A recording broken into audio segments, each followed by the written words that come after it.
দেখো বন্ধুরা, আজকের আমি বানাবো মাছের ফুলকো চচ্চড়ি।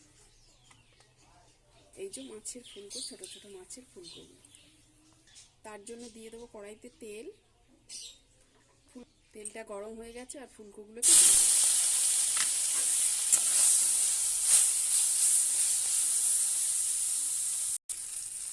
আমার ভাজা হয়ে গেছে, এবার এটাকে তুলে নেব।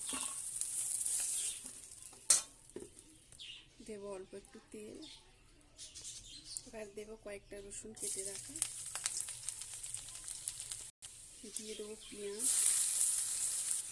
এবারে দেবো উচ্ছে আর বেগুন।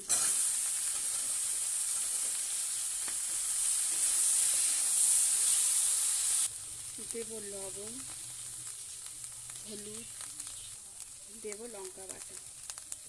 এবার এটাকে ভালো করে ভেজে নেব। হ্যাঁ, আসছি। এবারে দিয়ে দেবো জল।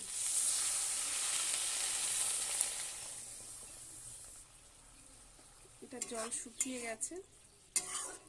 আচ্ছা, আমার একটু আলু ভাজা ছিল, এটা এর মধ্যে দিয়ে দেবো। আর ফুলকোগুলো ভেজে রাখা, এগুলোকে দিয়ে দেবো।